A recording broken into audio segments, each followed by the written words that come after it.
la tesis del libro. Hola Armando, hola Nicolás, empecé por los más jóvenes. Gracias Nico por venir, gran valor. No, gracias a ustedes. Bueno, hoy queremos dedicarlo al último libro de Nicolás Márquez, ya tiene 10, me acaba de decir, una máquina de escribir, y muy buenos. Además, claramente con un punto de vista que hay muchos en Argentina que queremos escuchar, ¿no? Cosas distintas, y la valentía. Contanos un poco qué te movió a escribir el libro, el punto, qué resaltaste. Bueno, es un personaje que sigue gobernando el país después de haber vuelto hace 40 años. Entonces, a Perón no se lo puede idolatrar o criticar, pero no ignorar. Yo había hecho tantos libros que algunos le tenía que dedicar a Perón, y es un desafío porque te metes con alguien que tiene un ascendiente popular tan enorme, gente que se puede ofender o sentir, porque la verdad el título es Perón, el fetiche de las masas, y el fetiche es un objeto de culto o adoración, dice el diccionario, de comunidades primitivas. Y el libro es una biografía que arranca del nacimiento mismo de Perón hasta el año 55. O sea, el grueso de Perón. ¿Le redactaste la biografía del nacimiento? Sí, no me importa mucho toda la etapa previa, pero siempre una introducción hay que hacer. Pero que el grueso del libro es el gobierno, la dictadura del 46 al 55. Cómo llegó toda la etapa previa y a partir de ahí qué característica tuvo ese régimen que hoy es... Pero no del 47, del 45. Del 46 al 55. Bueno, 46, ¿viste? 47. No. Bueno, no, pero se parece a 46. Igual, o sea, también abarca todo, el apoyo de él al golpe del año 30, su influencia en la Italia fascista, toda su vida, el golpe del 43, que fue clave para que fue antesala para que él después saliera fortalecido de ese gobierno, del cual él integró con 3 cargos al unísono, y después ya fue un dictador legitimado por el voto. Y después hago un análisis de Perón de los 70 que para mí fue el peor, pero trato, digamos, de cortarlo en el segundo. Peor que el del 50. Y sí. ¿Tú no crees que en el 70 trató de cambiar un poco la cosa que había hecho? Yo creo que es la peor versión de Perón, y me parece un latiguillo demagógico cuando se dice, no, el último Perón es el Perón componedor. Porque el Perón de los... Yo por suerte no estaba acá cuando él llegó. No. Ni cuando estaba primero, y tuve la suerte que me dio el Fondo Monetario, que me fui en el 70, y volví en el 76, y él se murió en el 73, así que... Y te fuiste de Cuba en el 59, o sea que tenés una habilidad para cambiar. Sí, es una persona muy hábil para el Para el dictador tenés una... Sí, impresionante. Porque me doy cuenta, es una cosa que me percaté de entrada cuando llegó Fidel Castro. No tuviste la lucidez en el 2003, Argentina. Sí, te está fallando la lucidez. Y bueno, los años no vienen solos. Claro. Entonces, pero creo que una cosa importante que creo es que Perón llegó por el nacionalismo católico. No sé si tú lo crees o tú crees que... Porque en ese momento la Iglesia había hecho el pacto con Mussolini, que se llamó el Concordato de Letrán. Y ahí tú tienes que sale la encíclica Quadragésimo Año, que es una encíclica que se da de patada con la de Reino Novaro. Y es una encíclica fascista. Te puedo decir una frase directamente de lo que dice la encíclica, que ¿cómo se llama? Donde están los trabajadores, el sindicato tiene que estar en poder del Estado, ¿no? Y que es el Estado el que lo maneja, y todo el mundo tiene que pertenecer y pagar. Si quiere no pertenecer, puede no pertenecer, pero pagar tiene que pagar. Y por el otro lado dice que el Estado es el que se tiene que ocupar de cómo se maneja la cosa, de los obreros y de los empresarios. O sea que eso fue el fascismo totalmente lo que pasó. Pero ¿por qué? Nico, estabas con esto de que el 73 te pareció peor que el sea, el Perón de los 70, yo no lo mido a partir de una fecha específica, ¿no? El Perón de los 70 es el Perón que se reúne con los montoneros, que los elogia, que los entusiasma. Yo tenía entendido que era al contrario, que los había echado. Bueno, claro. Entre el 70 hasta el 73, él los elogió, los aplaudió. Cuando mataron a Hamburgo, él dice, encomio todo lo actuado, son mis muchachos, la juventud maravillosa. Hace todo tipo de manifestaciones para promoverlos y de hecho él los recibía. No, te puedo añadir algo que está en esa línea que tú dijiste. Te digo, si yo tuviera 20 años, ahora estaría aprendiendo. Exactamente. Y por ejemplo, cuando los montoneros matan a Rucci, ahí Perón se enfrenta con los montoneros, pero no porque era un defensor de la paz y de la vida, sino porque le mataron a alguien que no era funcional a sus intereses. Cuando los montoneros mataban a gente funcional a sus intereses, él aplaudía. Claro. Y empieza a combatirlos con López Rega, con lo que después fue desarrollándose la AAA, y con un acto de responsabilidad institucional inconcebible y de desprecio por el país, deja como heredera dinástica a una meretriz que él conoció en Panamá, en una borrachería nocturna que era Isabel Perón. Entonces eso es un desprecio por todo, aparte el tonto Vera sabía que su salud estaba muy delicada, o sea que para mí el Perón es el más grotesco y fue el más violento, porque el Perón histórico era un Perón represivo, había crimen político, pero era una cosa más o menos contenida. El 5x1, eso desde el punto de vista de la arenga. Y la bibliografía, los libros que tenían que estudiar los estudiantes. Claro, pero no había... Tenía que estudiar la de sí, mamá me ama, papá no sé qué cosa, Bebita y Perón no sé qué cosa. Todo eso fue efectivamente así, había idolatría, por eso el tema del fetiche, que es como un objeto de culto, que él fomentó durante todo ese régimen. Pero en el regreso ya no era solamente imponer el nombre, era, digamos, fogonear la violencia política. Y de alguna manera esa guerra civil que vivió el país, él fue un titiritero de todo ese episodio. Después se fue, después Isabel, de Rodrigazo, o sea, todo ese, el último, lo que pasa es que aparece el acto, casi diríamos, paródico del Perón bueno porque se abraza con Balbín. Esa foto sería, digamos, eso, para mí, en todo caso, eso habla bien de Balbín, porque durante la dictadura de Perón, Balbín fue censurado, torturado, encarcelado y exiliado. Que Balbín después quiere abrazarse con Perón es un gesto de economía de Balbín, que a su carcelero, verdugo y torturador, deja atrás los rencores y se abraza. Ahora, vos dirías que a Cámpora, porque él lo nombra Cámpora, sí, exacto. Que obviamente es un marxista o era, y ahí tenemos a la Cámpora. Sí. Y él soltó a todos los guerrilleros que habían metido. ¿A vos te parece que eso fue intencional en esta línea que está diciendo? Es decir, de poner a Cámpora... él no quería poner a Cámpora porque lo veía a Cámpora muy manejable. Lo que pasa es que Cámpora era manejable no solo por Perón, sino también por los montoneros. Claro. Y a lo mejor haber sacado a los guerrilleros y toda esa cuestión, Perón no estaba, digamos, involucrado en esa decisión política y ahora, incluso tan extraño, tan retorcido, que con el guiño de él, siendo el guiño de él, a Cámpora le hacen un golpe de Estado, en la matanza de Seiza, donde murieron otro de los grandes legados de Perón, y de ahí le entregan el poder al pariente de López Rega, que era Lastiri, para que Lastiri enseguida llame a elecciones y que era el marido de la hija de López Rega. ¿Vos vincularías a la matanza de Seiza con...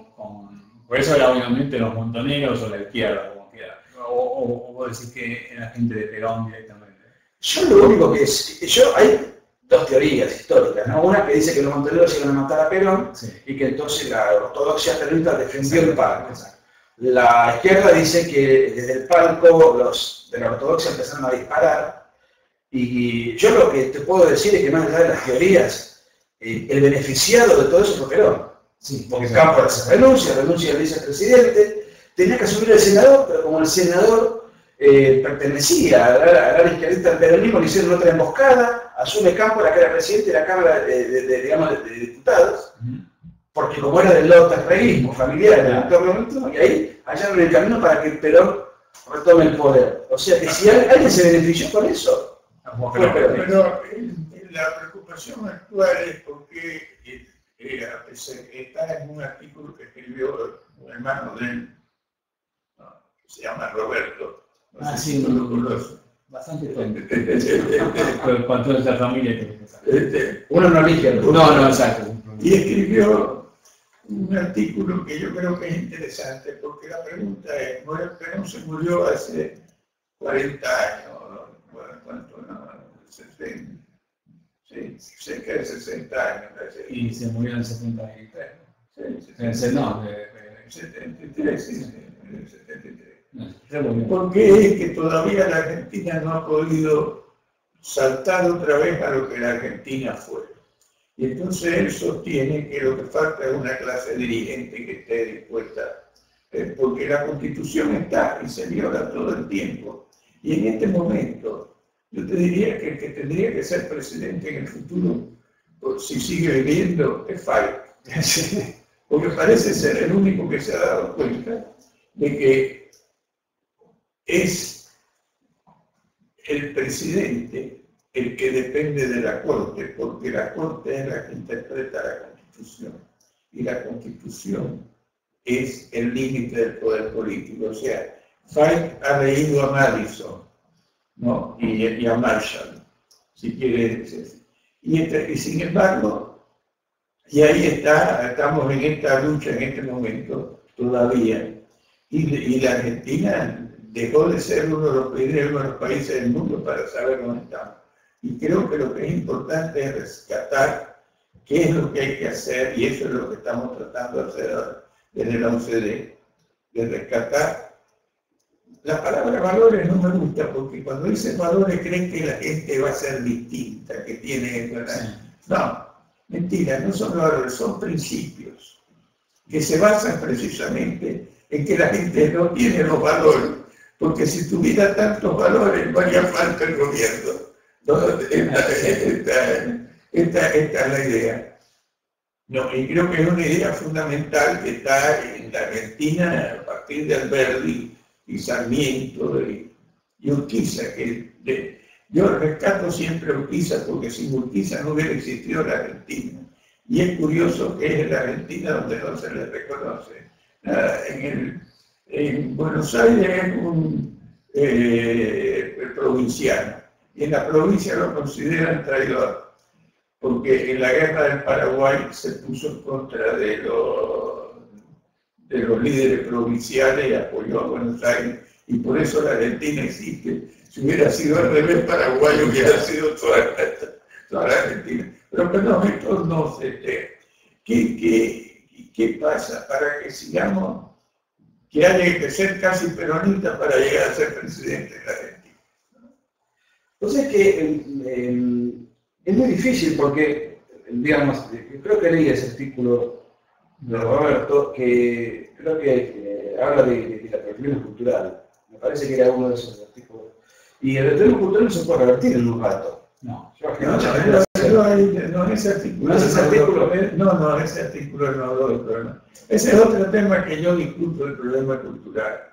Si fuera cultural, mira, los Estados Unidos, hasta que tuvieron la Constitución de 1787, los americanos estaban tan atrasados como los latinoamericanos. Filadelfia tenía menos habitantes que La Habana en ese momento, ¿no? Y en todos los Estados Unidos, ¿sabes cuál era los habitantes de los Estados Unidos? 3 millones de personas. 100 años después, eran el país más importante del mundo. ¿Qué pasó? Que el sistema fue el que lo cambió. La Argentina, en 1853, tenía 1 millón de habitantes y 80% analfabetos. Y era uno de los países más pobres del mundo. A principios del siglo era el 5º o 6º país del mundo. ¿Por qué? Porque se aceptó la Constitución. Y el problema que tenemos es cómo lograr que se acepten los principios en este momento que se están violando. Porque, por ejemplo, ahora, cuando se habla en contra del cepo, se dice que lo tratan en términos económicos. No, el cepo no es un problema económico. es un problema económico causado por el problema político de violar 3 artículos de la Constitución, que son el 14, el 17 y el 19. Como dice Nicolás al principio, se transformó en un fetiche político, se puede decir un centronista. Ni Macri. Ni Macri. Es decir, lo mantenemos, lo tenía, ¿cómo se llama el pelirrojo? Narváez, ¿no? Con una foto de Evita enorme en su cosa. Narváez, por favor. Vos sabés que hay un tema que es más sociológico. Yo trato de meterme, digamos, en el libro un poco con lo siguiente, porque no existía semejante caldo de cultivo como para que aparezca Perón. ¿Cuándo? En el 43, cuando se hace el golpe del GO, porque en realidad los conservadores, mal o bien, venían gobernando el país bien. Venían, es el país era muy próspero, digamos. Sí, pero se murieron 3 personas. Se murió Alvear, se murió Agustín P. Justo. Sí. O sea, hubo un descabezamiento de institución. También el otro, ¿cómo se llama? La opción. Se murió Carlos Pellegrini, creo. No, Pellegrini me parece. Es anterior. Es anterior. Pero hubo un tercer. Hubo otro tercero, que era el presidente en ese momento, y se murió, y tuvieron que cambiar. Claro, en realidad estaba Ortiz, que tiene que renunciar y asume Castillo como vicepresidente, o sea, se convierte en presidente.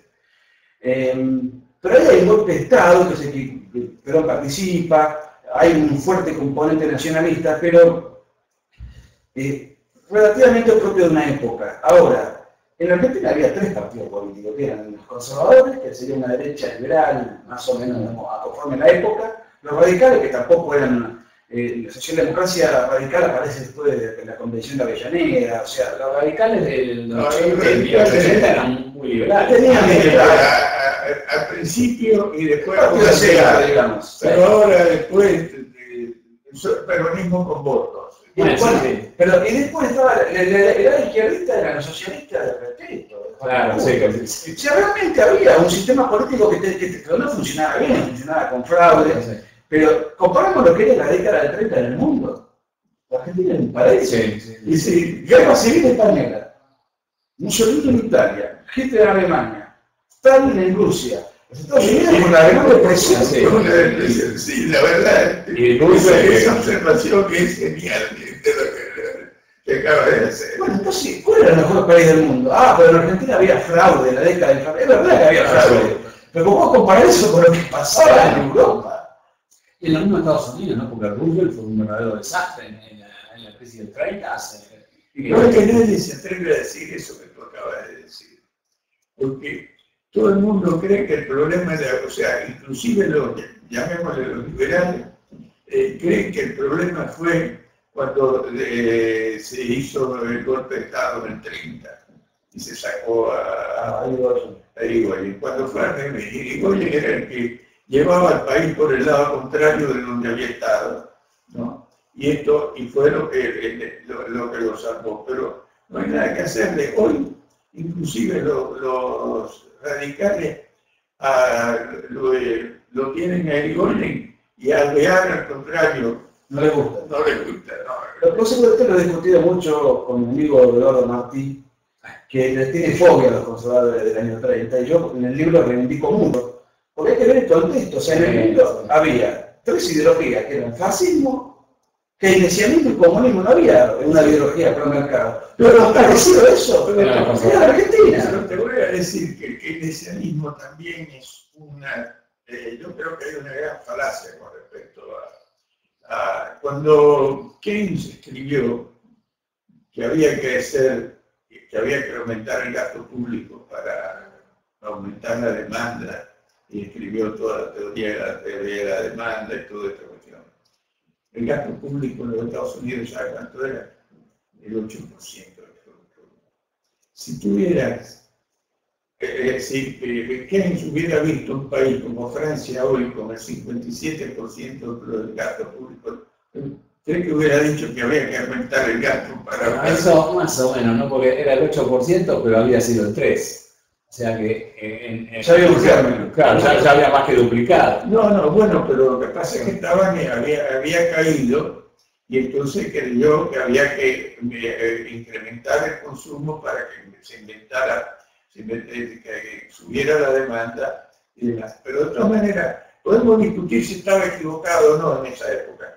Pero mira, yo me acuerdo que yo tuve la oportunidad... ¿Vos estabas ministro en esa época? No, yo en esa época no. Yo nací en esa época, pero no me... No te consideraron, no muy grato. Pero yo tuve la oportunidad de hablar con Hayek. Y Hayek me contó, porque Hayek había sido profesor en la Universidad de... En la London School of Economics. Sí, la London School, no sé si era la London School.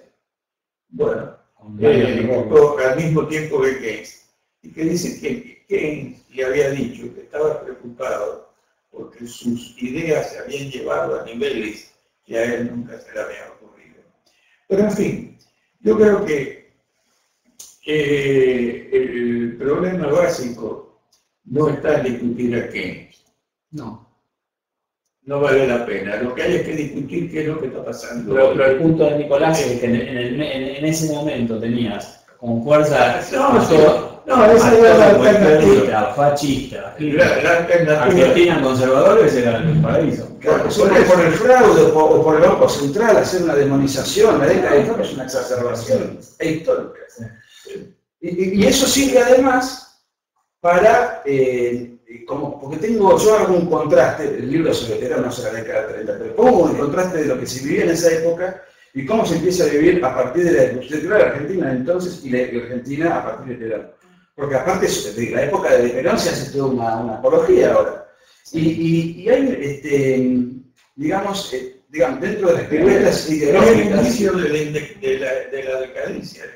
Claro, pero para mí no es la década del 30, el golpe del 30. No, es Perón. Para mí no tiene ninguna duda que es Perón. Ahora, vos sabés por eso tú sabes que cuando me dicen, perdón, que puede ser cuando me dicen que la Argentina se enriqueció porque tenía la pampa húmeda, sí, se humedeció en 1853 y se secó en 1943. Tenés razón, es buenísima. Bueno, no, te quería comentar un poco, que está un poco retratado en el libro, el carácter oportunista de Perón, ¿no? Porque Perón en la década del 30 era partidario de los conservadores. Él se dedicaba, a partir de que tuvo el poder, a demonizar la década del infame, pero él cómo llegó. Su madre era indígena, tehuelche.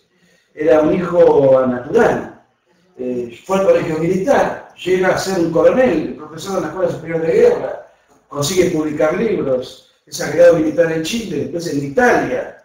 Durante la década infame, él progresó, creció profesionalmente, laboralmente y militarmente, entre otras cosas porque era especialista. Si hubiese sido... Pero claro, totalmente. Bueno, los que lleguen al poder en general es porque se acomodan a las circunstancias y se dan cuenta. ¿No? Esta es la realidad de la cuestión. ¿No? Y después cuando tienen el poder, como dijo Maquiavelo, el príncipe no puede controlar el amor, pero sí el miedo. Y cuando hay miedo no hay nada que hacer, ¿no? Porque la gente... Y eso fue lo que pasó en Cuba también. Pero despertaba amor, Perón, Lo sigue despertando. Y Evita ni hablar, Evita era peor que esta mujer. Tenían una adhesión emocional con las masas. Es verdad que... Bueno, eso es la realidad de lo que pasó con Fidel Castro. Con Fidel Castro en Cuba los que están no se permiten estar en contra porque saben que lo matan directamente. Y los que están afuera todos están en él. Pero cuando llegó en Cuba la cosa era un poco diferente, porque la gente creía que los americanos no iban a permitir un sistema comunista. Vieron que venga quien venga, total. Como que no era... La política en Cuba no jugaba un papel fundamental, por más que la gente cree que Batista era un dictador. Cuba había todo tipo de libertades. Tú hablabas en contra de Batista en la televisión y no te hacían nada. No había... Pero no había elecciones en Cuba como No, sí, hubo elecciones. Sí, pero... No, lo que pasa es que dio un golpe de Estado en el año 1952 y después en el 54 hubo elecciones y él dice que ganó. Pero lo que te quiero decir es cómo se gobernaba, pero hay otro dato, o sea, en febrero del 58 hubo elecciones en Cuba. También. Y que ganó Márquez Sterling y que iba a asumir en febrero. No, lamentablemente no ganó Márquez Sterling. Ese fue el problema. Si hubiera ganado Márquez Sterling, él permitió que ganara el candidato de él, que ahora no me acuerdo cuál es su nombre. Y los americanos lo apoyaron ¿El candidato era Márquez Sterling? No. ¿Que no pudo asumir? No. Porque con la revolución. No. El que no pudo asumir fue el candidato de el candidato. Yo pensé que Márquez Sterling era el candidato de la... No lo era. Y eso fue una desgracia, pero también de los americanos que habían estado apoyando a Fidel Castro. La gente no lo sabe. Desde antes lo estaban apoyando y lo que hay que leer el libro del cuarto piso. El cuarto piso. Yo te lo di a ti el libro ese. No, pero no me lo diste, ni lo recomendaste. No, yo te lo presté. No lo prestaste. Seguro que no. Se lo metiste. Y no te presenté, no, porque hay un libro que yo te presté a ti. Me prestaste uno que se llamaba La Isla de Corcho, ¿puede ser? No, la Isla de Corcho es como lo decían los cubanos a Cuba, que creían que a Cuba nadie la podía hundir porque era de Corcho. No era el libro de Cuba, y que se llama La Daga. No, ese ya lo tenía, de Mario Lazo. De Mario Lazo. No, eso me lo prestaste. Pero bueno. No sé. Por eso todo intentaste hacer confusión. Los americanos han cometido en nuestros No, porque yo cuando tú hiciste el libro del Che, te di una gran parte de información de Cuba de la cuestión. Y sí, se había prestado. No, ese no. Ese porque lo buscaste afanosamente, me acuerdo, pero no. Ahí el embajador americano,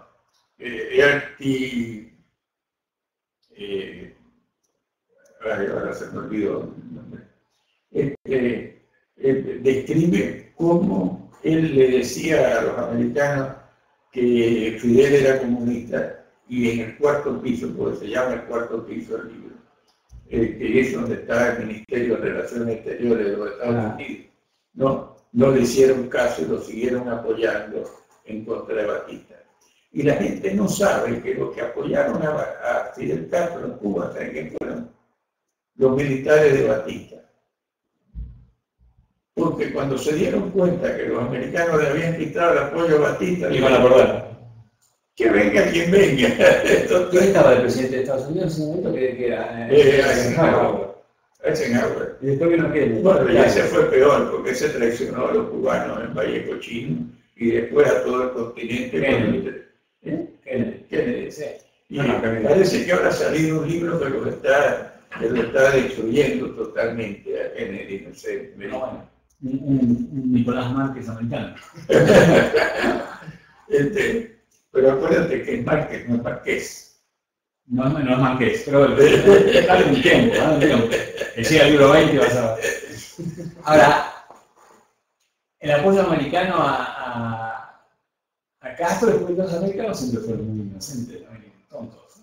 Lo único que hicieron bien fue la Constitución y después no sé. Pero...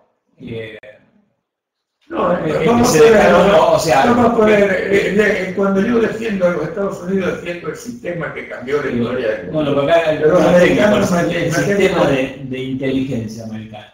No, pero el servicio de inteligencia no sabía lo que era el Castro. No, al contrario, mientras Castro estaba en los Estados Unidos, lo apoyaron también. Bueno, o eran comunistas o de inteligencia no tiene nada. Lo que pasa es que él no se vendió como comunista.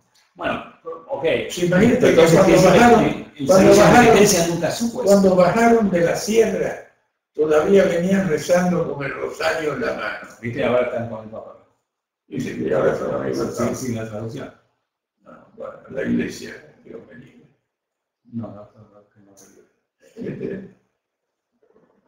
Esta noche presentás, ¿dónde?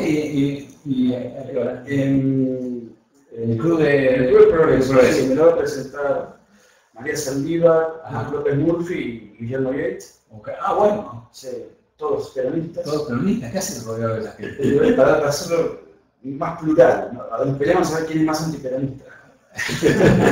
Y va a estar Armando Arriba, yo tengo que hacer una presentación acá, si no iba a verlo también. Bueno, eso no. No, pero está muy bueno porque realmente debe ser de los pocos casos que no me has atrevido a hacer una cosa de nada. El libro toca 100 temas distintos distribuidos en 16 capítulos, ¿no? O sea, porque en general no se sabe bien. Las nuevas generaciones tienen un conocimiento muy... ¿Qué ha sido Perón? Tienen genéricamente el concepto de las conquistas sociales, claro, los aguinaldos, de volver a la dignidad trabajadora. Tienen esos aforismos que han quedado permaneciendo en el tiempo y que ni los opositores cuestionan, digamos. Y, por ejemplo, bueno, ahí se trata de la persecución a los disidentes, la censura a los diarios, la prensa, todo controlado, y el culto a la personalidad, el adoctrinamiento infantil, la vida personal de Perón, que era un perverso, o sea, corruptivo. Eso no es un problema institucional, pero pone en manifiesto una inclinación desordenada por parte del dictador. Es interesante porque cómo la gente cuando no entiende, no tiene por qué entender, pero de la machita, combatiendo al capital, pues sí, es como que la gente no entiende que sin capital no tiene empresa, sin empresa no tiene trabajo, y la incoherencia de esto, ¿no? El esto de Perón ha sido... al contrario, el Marx está presente en la idea de que los empresarios lo que hacen es robarle a los trabajadores. Bueno, Marx está clarísimo. Es la estupidez que dice. ¿Así? Yo creo que era un seguidor. Pero vos sabés que el peronismo... ¿Sabes lo que es que Marx? La gente no sabe lo que es el comunismo. El comunismo no era un partido. El comunismo fue la estupidez de Marx de decir que tenía que venir la dictadura del proletariado para eliminar la propiedad privada. Y entonces desaparecía el Estado, claro, y todo el mundo iba a ser rico en ese momento. Exacto. ¿No? Es una estupidez tan grande que uno no puede creerlo, ¿no? Que la gente lo cree. Eso es otro fetiche, ¿no? Pensar que el comunismo es el Estado que controla, por eso no lo que dijo Marx. No fue lo que dijo Marx. No, pero lo dijo por la dictadura del proletariado. Sí, pero eso era, sin decir los tiempos, sino un traspaso del creía que era un traspaso del capitalismo al cielo, claro, ¿no? Y lo único que se quedó fue el infierno, que fue la dictadura del proletariado cada vez que en el fondo no era el proletariado, porque como dijo Jung, dice, el problema no son la mayoría, sino los que pretenden representarla. Y esta es la idea que no está presente en el mundo, de que el llamado capitalismo no fue otra cosa que reconocer que el poder político tenía que estar limitado y que las mayorías no tenían el derecho a violar los derechos de la minoría. Y por eso se estableció por primera vez la división de los poderes, ¿no? Para limitar el poder político en la conciencia de que el hombre es como es y no como debe ser. No, en todo eso, el caso de Perón, el fetiche de las masas, debe ser, yo creo que el único caso en el mundo donde un político, no tiene un pensador, un político tiene a lo largo de 80 años más, tanta influencia y todo se hace en nombre de Perón, ¿no? Porque Perón lo dijo, Perón... ¿No sabes que tú sabes que ahora han salido, dicen que en Alemania han salido nazis otra vez? ¿Así? No sé, pero siempre hay. Sí. Pero hay un caso que es interesante. Yo hice en el año 2010, escribí una biografía sobre Chávez. Y me acuerdo que estaba leyendo a un pensador venezolano, que yo creo que era Carrera Damas, no me acuerdo. Decía, lo cito en el trabajo, chiquito, lo había hecho. Decía que, ¿qué tienen en común los venezolanos ricos con los pobres de izquierda y los de derecha? Que son todos bolivarianos. O sea, para todos.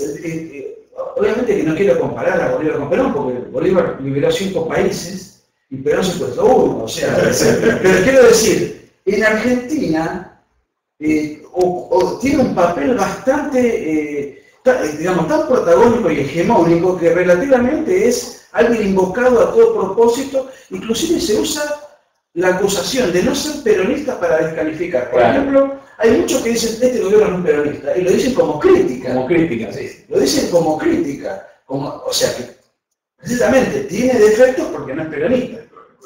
Es increíble. No, ahí usan arte. Y la gente no sabe que Bolívar tenía vertiente dictadura en algunos casos. Yo he leído la cosa que él escribió en gran medida.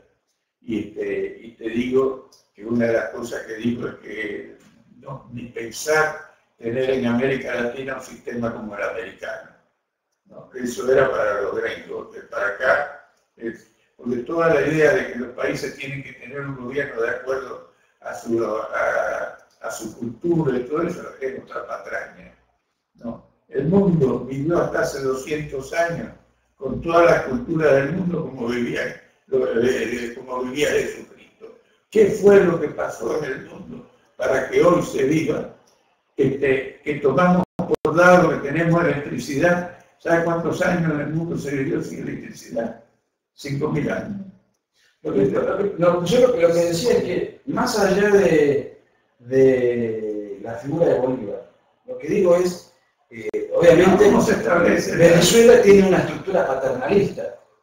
Bolívar, digamos, aquí nos guía y nos nadie pero ocupa un poco todo ese lugar inspirador. Sí, es cierto, Bolívar es un caso, ¿no? Porque, San Martín obviamente no es el caso en Argentina, o Belgrano. Tampoco en Chile ni tampoco en Perú. Ni Alberti, porque no juega al fútbol, ¿no?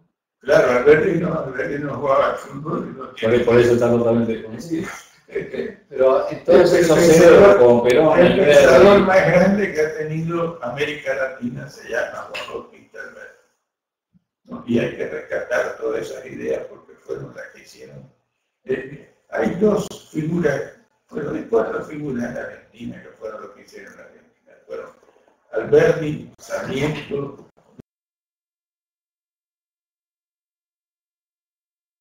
Mitre y Urquiza. Cada uno con un papel diferente. Pero las ideas, inclusive apoyadas por Mitre y por Sarmiento, fueron las ideas de Alberti. Y el que las puso en práctica fue Urquiza. Pero originalmente. Ese fue lo que hizo que la Argentina en 50 años pasara de ser uno de los países más pobres del mundo a uno de los países más ricos del mundo. Lo escribió The Economist el otro día, que no se podía entender cómo un país que a principios del siglo tenía un ingreso per cápita mayor que el de Alemania, que el de Francia y que el de Italia, y estuviera donde está, y que la gente no se diera cuenta que la culpa de eso la había tenido Juan Domingo. Sí, pero aquí hay un problema cultural, porque hay un tema que es el siguiente. Pero no votaban millones de personas, y lo votaban con el 60% de los votos. Porque la demagogia existió en la época de... Mira, hay que entender que, por eso escribí una vez Aristóteles, levántate y anda. ¿No? La demagogia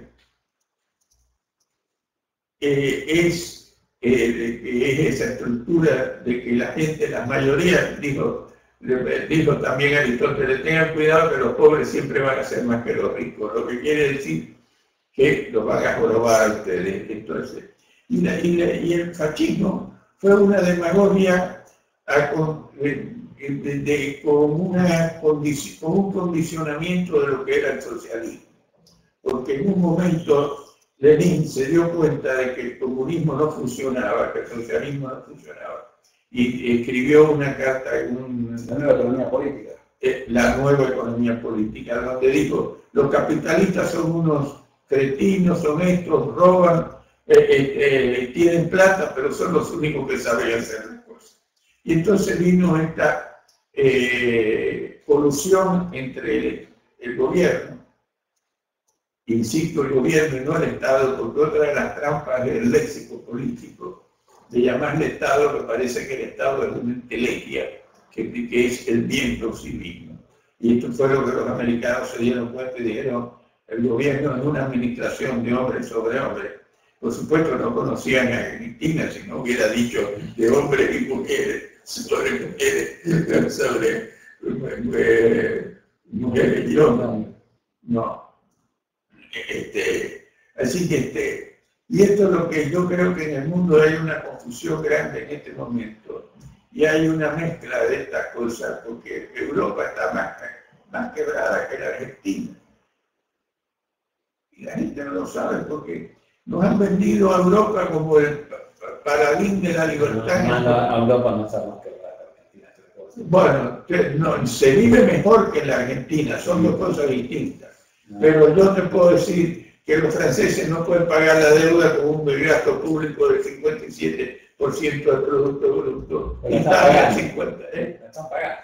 O sea, la están pagando. Es decir, que vos no es como cualquier empresa. Una empresa que toma deuda para crecer puede seguir endeudada. Bueno, mira, los ingleses ahora se quieren separar, los catalanes se quieren separar de España y parece que en Alemania también hay un sector que se quiere separar de Alemania y todo, porque son racistas a la muerte y por eso han estado en guerra de toda la vida. Si no hubiera sido por los americanos, serían nazis o comunistas. Déjame terminar porque nos quedan pocos minutos, pero estaba con el punto que Perón sí lo había tenido como el 60% de los votos a la demagogia, pero ¿qué le atribuís? No, a ver, hay dos cosas. Primero, las elecciones eran una parodia, porque no había fraude, por lo menos yo no tengo chequeado que se fragó en los números, pero no podía hablar la oposición, los partidos políticos estaban reducidos a la nada. En los 10 años de dictadura, recién, después de los bombardeos de junio del 55, se le permitió a un solo dirigente por partido hablar por radio. O sea, eso era una caricatura, era casi una parodia, digamos, el comicio. Los principales dirigentes de la oposición todos presos, o encarcelados, o desde el exilio, era una cosa que no... O sea, no eran elecciones ni limpias, o sea, yo estoy en favor de la revolución libertadora, eso había que cambiarlo, y la Constitución permite sublevarse cuando alguien gobierna por encima de las leyes y tiene la suma del poder público. Sin embargo, después que Perón se va, el consenso lo sigue teniendo, o sea que... inclusive lo que llegaron después, anularon el contrato con la California, que claro, psicológicamente era más peronista que Perón. No, yo creo que lo hicieron del odio que le tenían a Perón, que no querían dejar vestigio de nada de lo que él hubiese hecho. Esto me parece muy interesante, porque Perón era tan mentiroso, yo lo trato cuando hablo de la revolución libertadora, ese fue porque, como se dice en la jerga popular, no se la bancó. No era un hombre de la galla, esto es un dato de la realidad. Leonardi ahí tuvo una participación impecable porque él era 1 contra 7, las Fuerzas Armadas Revolucionarias contra los leales. Se plantó, y él y Rojas con una entereza, y Perón titubeó mucho, y después lo dijo varias veces, lo tengo ahí acreditado en diferentes ocasiones, que a él lo voltearon los norteamericanos. O sea, él entrega a la Standard el petróleo, y los beneficiarios de ese contrato que eran norteamericanos lo van a voltear para hacer una revolución que anula los contratos. Bueno, porque el léxico político, mira, y vuelvo al tema de Cuba, ahora dicen que a Cuba en 1898 le invadieron los americanos, ¿no? Si no hubiera sido por los americanos, Cuba sería todavía de España, porque Cuba fue la última colonia que tuvo España y tenía todo el ejército de España, estaba atrás. Cuba llevaba 30 años peleando con los españoles y no lograba desprenderse de España. Pero respecto a lo que vos me decías, bueno, ¿por qué logró esa adhesión? Bueno, vos sos estudiante de los grandes economistas, también quiero hablar de un asunto de cual yo tengo que aprender de ustedes, pero sí, recojo muchos números que son interesantes. Perón generó una mejora en el salario y en la calidad de vida extraordinaria, casi que lo duplicó en 5 años. Eso desde una maniobra artificial, con transferencia de recursos, pero ese bienestar existió. Los segundos 5 años, hay un capítulo que se llama la U invertida, porque el salario era así. Y la segunda parte... Lo que pasa es cuando venís con riqueza acumulada, exacto, podés hacer eso. Eso es. Es como yo tengo ahorro, me voy de carnaval y en el casino. El problema es que en el segundo quinquenio Se te acabó. eso se le empezó a acabar y empezó a decrecer el salario. Claro, porque no fue porque creció la economía argentina, sino No. porque la distribuyó. Él distribuyó un capital que Había acumulado que, los gobiernos conservadores. que venía por arrastre. Ahora, en el año 55, más o menos, ya el salario estaba en la misma situación que en el año 46. Claro. O sea, ahora él generó toda una fiesta y un despilfarro y un desparrame y una alegría organizada. Casi cuando se le estaba acabando es cuando ya aparece la revolución. Ahora, hay muchos que dicen no tendrían que haber hecho la revolución porque tendrían que haber dejado que se caiga, ¿cómo se iba a caer el sol? No, eso No se iba a caer nunca, eso es una cosa totalmente, una hipótesis poco probable. es un pacifismo sentimental. Pero en el año 54 Perón había ganado con el 60% de los votos y ya había inflación, ya había problemas. Bueno, acá tenemos a la mujer que habiendo ganado con el 54. No sé qué cosa pasa, pero cuando tenés viento de cola por los commodities, porque acumulaste riqueza, etc., repartiendo compras cosas, ¿no? Demagogia pura. Bueno, Nico, tenemos que ir cerrando. Un placer y gracias por un placer. No, muchas gracias.